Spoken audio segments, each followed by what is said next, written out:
Of all the places for Scottish history to make folklore, it must be the Isle of Skye. And in this video, we're going to meet Vikings, Crusaders, clan warriors, World War II soldiers. Oh, and fairies. So if you're interested in the people, places and events in Scottish history, then click the subscribe button at the bottom right of the screen and ring the notification bell to be told when I upload new videos. In the meantime, let me tell you a story. I recently made a video about the Battle of Cruden Bay, and I described it as the last Viking battle in Scotland. Now, a foreigner who confused Scotland with Great Britain argued that it was in fact the Battle of Stamford Bridge in 1066. But that battle may actually have a connection to Scotland here on the Isle of Skye. And I'm going to explain why in a whirlwind of tales and events where Scottish history and folklore meet here at Dunvegan, the home of Clan MacLeod. Now, the MacLeods are a Norse clan, Ljot being a Norse word for ugly. They are the children of the ugly bloke. I'm no saying the MacLeod lassie was ugly, but she was gay plain. At the Battle of Stamford Bridge, Harold Hardrada was the Norse guy who was part of the three-way fight for the English throne between him, Harold Godwinson and William of Normandy after the death of Edward the Confessor. Now, I'm not going to tell you who won in case you're watching the box set. I will tell you that Harold Hardrada's most prized possession was a banner, which when used before battle, guaranteed victory.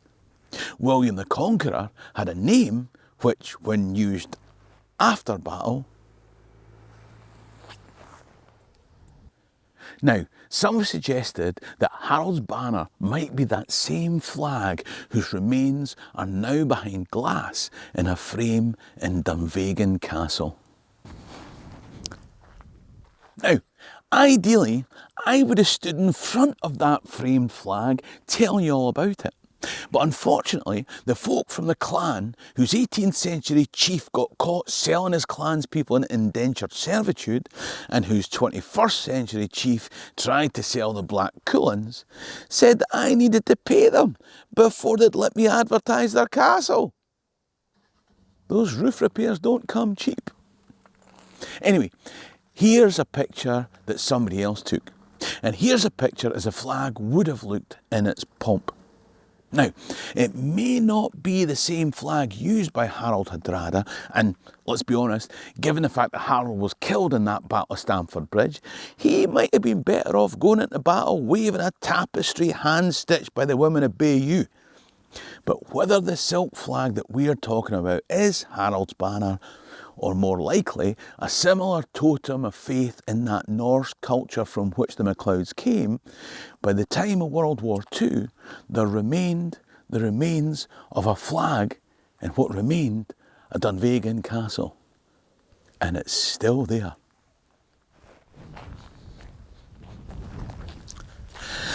Could it be that Harold Hardrada brought his silk flag back from Constantinople after his time there in the bodyguard of the Byzantine Emperor? I've seen it suggested that our flag was brought back from the Middle East by a Crusader knight of the Clan MacLeod on his way back from the Holy Land. A friendly hermit. I'm just thinking, Matt, should I say friendly hermit? I mean, hermits, they're not the most sociable of characters. Would it be better saying the helpful hermit? That's got alliteration in it. Let's get on with it. A friendly hermit warned a returning crusader that his onward path was blocked by an evil spirit who'd taken the form of a woman. Don't they always?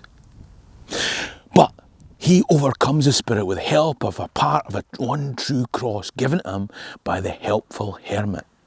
After he's defeated her, the Crusader and the spirit become pals, and she sends him on his way with her girdle on the end of a spear to use as a magical flag.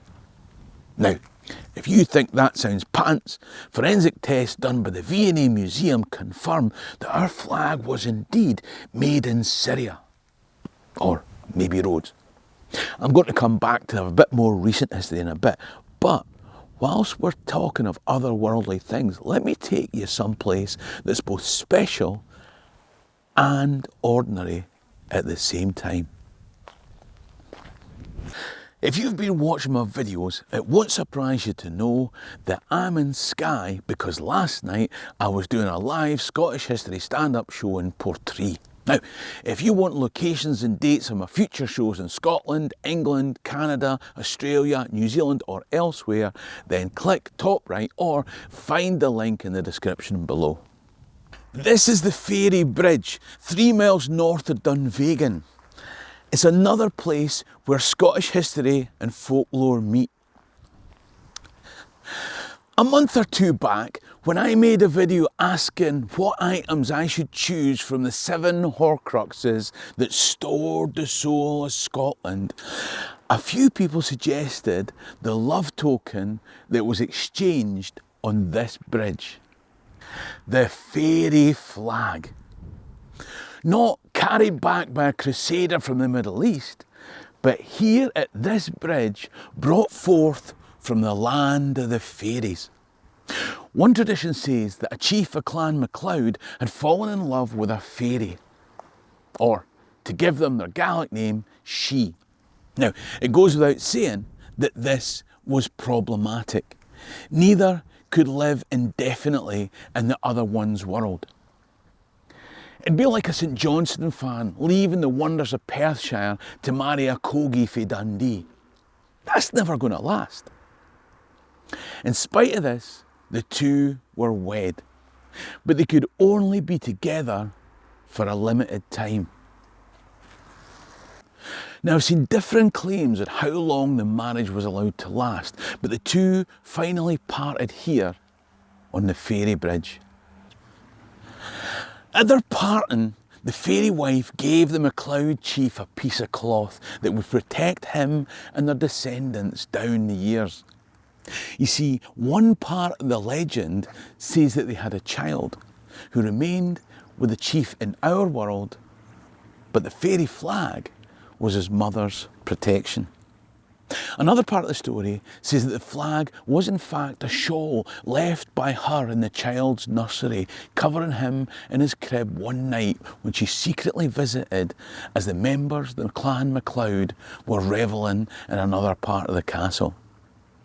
Some say that the fairy mother would appear in the nursery and sing the child a lullaby before vanishing into the thin air. All the legends say that in times of trouble, when the flag was raised, it would offer protection, but it could only be raised 3 times.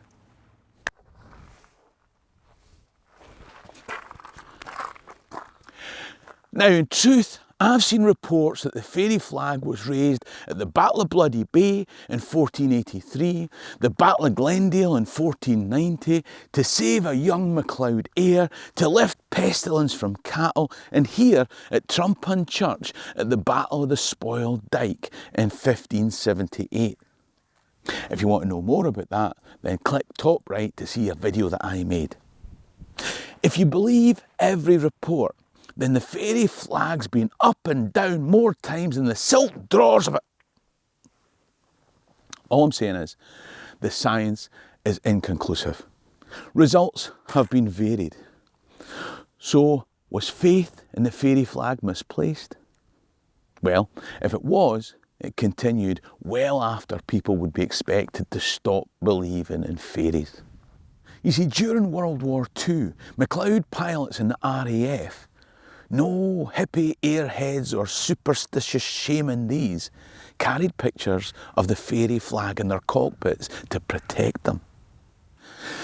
Many MacLeods amongst the land troops carried similar pictures, and they credited their survival in instances of good fortune to the fact that they carried with them the Fairy Flag of Dunvegan.